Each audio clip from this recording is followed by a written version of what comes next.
Assalamualaikum warahmatullahi wabarakatuh. Yang saya hormati selaku dosen pengampu mata kuliah manajemen manajerial, Pak Andi. Di sini saya akan mempresentasikan materi yaitu yang berjudul strategi penetapan harga. Kami dari kelompok 6 yaitu terdiri dari Nurul, Imrani, dan dengan saya sendiri Andre, dan ada rekan saya yang terakhir Egi. Materi pembaca yang pertama yaitu berjudul faktor penentu strategi harga. Yang pertama yaitu biaya. Biaya merupakan termasuk ke dalam faktor internal, yaitu faktor yang menentukan harga minimal yang harus ditetapkan agar perusahaan tidak mengalami kerugian.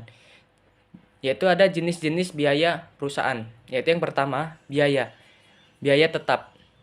Biaya yang tidak bervariasi atau berubah, sering dengan pemakaiannya. Yaitu yang kedua, biaya berubah, variabel. Biaya yang berubah sesuai dengan tingkat produksi. Dalam membuat satu unit komputer, biaya berbeda dengan sejumlah unit komputer. Biasanya chip, kabel, plastik, kemasan, dan lain-lain. Yaitu yang C, biaya total. Yaitu terdiri dari jumlah dari biaya tetap dan biaya variabel untuk tingkat produksi yang dihasilkan. Materi selanjutnya akan disampaikan oleh rekan saya yaitu Egi.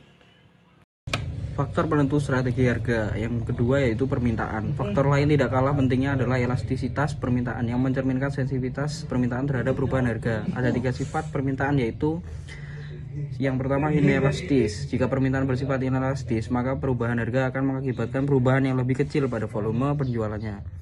Yang kedua elastis. Apabila permintaan bersifat elastis, maka perubahan harga akan menyebabkan terjadinya perubahan volume penjualan alam perbandingan yang lebih besar. Yang ketiga unitary elasticity. Apabila permintaan bersifat unitary, maka perubahan harga akan menyebabkan perubahan jumlah yang dijual dalam proporsi yang sama. Yang ketiga persaingan.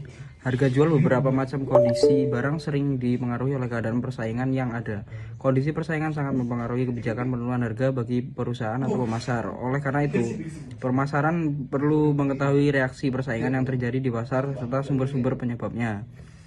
Selain persaingan murni, ada pula jenis persaingan lainnya seperti persaingan tidak sempurna, oligopoli, dan monopoli. Pertama ada strategi penetapan harga jangka pendek.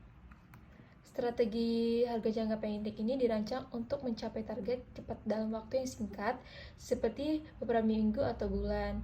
Tujuannya adalah untuk memaksimalkan pendapatan atau meningkatkan pangsa pasar dalam kondisi pasar saat ini yang bertujuan. Yang pertama ada meningkatkan penjualan dengan cepat untuk memenuhi target kuartal. Yang kedua ada mengolah kelebihan persediaan. Yang ketiga bereaksi terhadap langkah pesaing seperti perang harga. Yang terakhir ada menarik pelanggan baru dalam waktu singkat. Contohnya ada penetration depleting, yaitu menawarkan harga awal yang sangat rendah untuk menarik banyak pelanggan dan merebut pangsa pasar dari pesaing. Dan promotional pricing, yaitu memberikan diskon, kupon atau promosi seperti beli satu gratis satu untuk mendorong pembelian segera. Yang terakhir adalah dynamic pricing, yaitu mengubah harga secara real time berdasarkan permintaan, waktu atau ketersediaan untuk memaksimalkan pendapatan. Contohnya adalah harga tiket pesawat atau tarif hotel. Terus yang pendapatan harga jangka pendek. Strategi ini tuh berfokus pada tujuan yang lebih besar dan berorientasi pada masa depan, seperti membangun posisi merek yang kuat, menciptakan loyalitas pelanggan, dan memastikan profitabilitas yang berkelanjutan selama bertahun-tahun, yang bertujuan untuk membangun citra merek sebagai produk berkualitas tinggi, harga terjangkau, atau yang paling inovatif. Terus, meningkatkan loyalitas pelanggan melalui nilai yang konsisten, memastikan profitabilitas yang stabil dari waktu ke waktu, memperkuat posisi pasar, dan mempertahankan keunggulan kompetitif. Contohnya itu ada premium pricing, yaitu menetapkan harga tinggi untuk menciptakan persepsi kualitas, eksklusivitas, dan prestis. Strategi ini menggunakan nilai merek yang kuat. Terus ada screaming pricing, yaitu meluncurkan produk baru dengan harga tinggi untuk memaksimalkan keuntungan dari pelanggan yang bersedia membayar mahal, lalu secara bertahap menurunkan harga seiringnya waktu. Terus ada value pricing, menawarkan harga yang terjangkau secara konsisten yang didukung oleh kualitas produk dan pelayanan yang baik untuk membangun loyalitas pelanggan. Yang C yaitu metode penetapan harga berbasis biaya atau cost plus pricing. Metode penentuan harga jual dengan cara menambahkan laba yang diharapkan di atas biaya penuh masa yang akan datang untuk memproduksi dan memasarkan produk. Terdapat 4 metode dalam penetapan harga berbasis biaya, yaitu yang pertama standar markup pricing. Dalam standar ini, harga ditentukan dengan cara menambahkan persentase tertentu dari biaya pada semua item dalam suatu kelas produk. Yang kedua, ada cost plus percentage of cost pricing. Metode ini perusahaan menambahkan persentase tertentu terhadap biaya produksi atau konstruksi. Misalnya, suatu perusahaan arsitektur menetapkan tarif 15% dari biaya konstruksi sebuah rumah. Jadi, bila biaya konstruksi sebuah rumah sebesar 100 juta dan fee arsitek sebesar 15% dari biaya konstruksi 15 juta, maka harga akhirnya sebesar 115 juta rupiah. Yang ketiga ada cost plus fixed fee pricing. Dalam strategi ini, pemasok atau produsen akan mendapatkan ganti atas semua biaya yang dikeluarkan, seberapapun besarnya. Tetapi produsen tersebut hanya memperoleh fee tertentu sebagai laba yang besarnya tergantung pada biaya final proyek tersebut yang disepakati bersama. Yang keempat ada experience curve pricing. Metode ini dikembangkan atas dasar konsep efek belajar atau learning effect, yang menyatakan bahwa unit cost barang dan jasa akan menurun antara 10% hingga 30% untuk setiap peningkatan sebesar 2 kali lipat pada pengalaman perusahaan dalam memproduksi dan menjual barang atau jasa tersebut. Yang D ada strategi harga berbasis permintaan atau value based pricing. Strategi ini penetapan harganya yang menekankan nilai yang diberikan oleh produk atau layanan kepada buyer. Harga ditentukan berdasarkan manfaat dan nilai yang dirasakan oleh buyer, bukan hanya biaya produksi.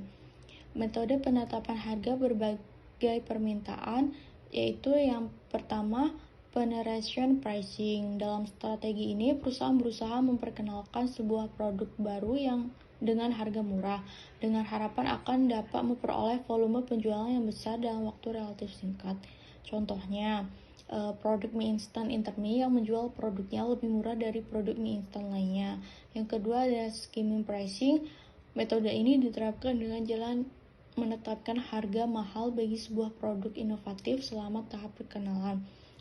Kemudian menurunkan harga tersebut pada saat persaingan mulai ketat. Misalnya, novel serial Harry Potter ditawarkan pertama kali dalam edisi hardcover. Kemudian beberapa waktu diproduksi pula edisi buku saku untuk menjangkau segmen pasar lainnya. Yang ketiga, produk bundle pricing. Strategi ini pemasaran 2 atau lebih produk dalam satu harga paket. Misalnya, Tour and Travel Agent menawarkan paket liburan yang mencakup transportasi, akomodasi, konsumsi, dan karcis masuk tempat-tempat wisata. Yang keempat, Diamond Backward Pricing. Perusahaan kadangkala memperkirakan suatu tingkat harga yang bersedia dibayar konsumen untuk produk-produk yang relatif mahal. Seperti halnya shopping goods, misalnya pakaian dan sepatu untuk anak-anak dan wanita, mainan anak-anak. Kemudian perusahaan bersangkutan menentukan margin yang harus dibayarkan kepada wholesaler dan retailer. Yang E, strategi harga kompetitif. Metode penetapan harga berbasis persaingan terdiri atas 4 macam, yaitu customary pricing. Metode ini digunakan untuk produk-produk yang harganya ditentukan oleh faktor-faktor seperti tradisi, saluran distribusi, dan terstandarisasi, atau faktor persaingan lainnya. Penetapan yang dilakukan berpegang teguh pada tingkat harga tradisional. Yang kedua, above at or below market pricing. Metode ini dilaksanakan dengan jalan menetapkan harga yang lebih tinggi daripada harga pasar. Metode ini hanya sesuai digunakan oleh perusahaan yang sudah memiliki reputasi. Yang ketiga adalah ladder pricing. Metode ini kadangkala untuk keperluan promosi khusus. Ada perusahaan yang menjual harga suatu produk di bawah biayanya. Tujuannya bukan untuk meningkatkan penjualan produk bersangkutan, tetapi untuk menarik konsumen supaya datang ke toko dan membeli pula produk-produk lainnya, khususnya produk-produk yang termarkup cukup tinggi. Yang keempat ada sell bid pricing. Metode ini menggunakan sistem penawaran harga dan biasanya melibatkan agen pembelian atau bank agensi. Baik, izin bertanya untuk kelompok yang berpresentasi di sini. Nama saya DKLP dengan NPM 16. Izin bertanya untuk mengapa loyalitas menjadi tujuan penting dalam strategi harga jangka panjang. Bagaimana kondisi persaingan dapat mempengaruhi kebijakan penetapan harga suatu perusahaan? Nama Natasha, NPM 19. Jadi pertanyaannya, mengapa citra brand atau brand-brand besar dapat membuat harga suatu produk lebih tinggi? Terima kasih.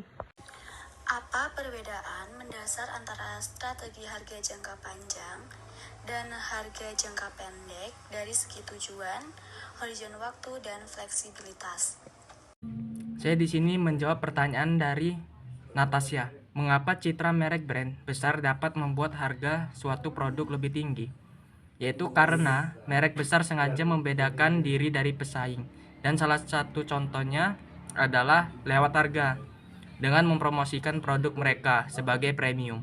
Mereka menetapkan harga lebih tinggi untuk menunjukkan eksklusivitas. Jawaban untuk pertanyaan Muhammad Arya Subahan dengan NPM 236-10040. Perbedaan strategi harga jangka panjang dan jangka pendek. Yang pertama, tujuan. Jangka panjang bertujuan membangun citra dan posisi pasar. Jika jangka pendek bertujuan meningkatkan penjualan cepat atau promosi. Horizon waktu. Jangka panjang berlaku lama dan stabil. Jangka pendek berlaku sementara dan mudah berubah. Untuk fleksibilitasnya yaitu jangka panjang kurang fleksibel, lalu untuk jangka pendek sangat fleksibel dan mudah disesuaikan.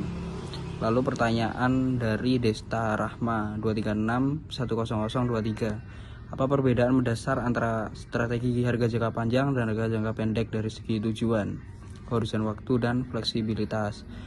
Persaingan atau kompetisi sangat memengaruhi kebijakan harga dalam suatu perusahaan. Karena harga adalah salah satu faktor utama yang menentukan daya saing di pasar. Antara lain, yang pertama yaitu jenis persaingan dan dampaknya pada penetapan harga. 1. Persaingan sempurna.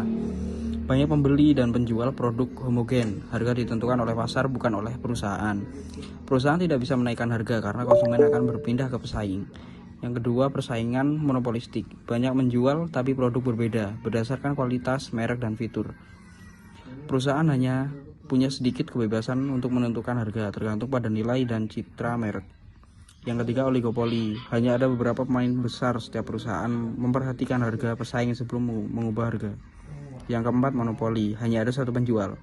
Perusahaan bisa menentukan harga sendiri namun tetap harus memperhatikan daya beli dan regulasi pemerintah. Saya akan menjawab pertanyaan dari Gede. Mengapa loyalitas menjadi tujuan penting dalam strategi harga jangka panjang? Loyalitas menjadi tujuan penting dalam strategi harga panjang karena loyalitas pelanggan memberikan keuntungan bisnis yang berkelanjutan dan kompetitif. Berikut adalah alasannya. 1. Biaya akuisisi pelanggan baru lebih tinggi. Yang kedua, pendapatan lebih stabil. Yang ketiga, lebih tahan terhadap persaingan harga. Yang keempat, meningkatkan nilai umur pelanggan atau customer lifetime value. Yang kelima, promosi dari mulut ke mulut. Yang keenam, fleksibilitas dalam penetapan harga. Contoh penerapannya yaitu ada merek Apple menetapkan harga tinggi tetapi memiliki pelanggan yang sangat loyal karena mereka fokus pada kualitas dan pengalaman. Lalu akan menjawab pertanyaan dari Desta, yaitu apa perbedaan mendasar antara strategi harga jangka panjang dan harga jangka pendek dari segi tujuan, horizon waktu, dan fleksibilitas. Itu jawabannya itu harga jangka panjang. Tujuannya itu membangun loyalitas pelanggan, meningkatkan nilai umur pelanggan, menciptakan posisi merek yang kuat di pasar. Untuk horizon waktu jangka panjangnya itu bulanan hingga tahunan, fokus pada pertumbuhan, profit berkelanjutan.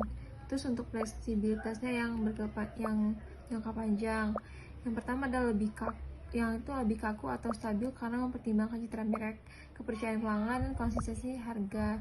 Untuk yang jangka pendeknya, tujuannya itu meningkatkan penjualan cepat, menarik perhatian pasar atau respon terhadap kompetitor, dan menghabiskan stok. Untuk horizon waktu jangka pendeknya ada harian hingga mingguan. Lalu ada fokus pada hasil instan dan volume penjualan. Fleksibilitasnya sangat fleksibel karena bisa berubah cepat tergantung permintaan, persaingan, atau musim. Cukup sekian presentasi dari kelompok kami. Kurang lebihnya kami mohon maaf. Kami akhiri. Wassalamualaikum warahmatullahi wabarakatuh.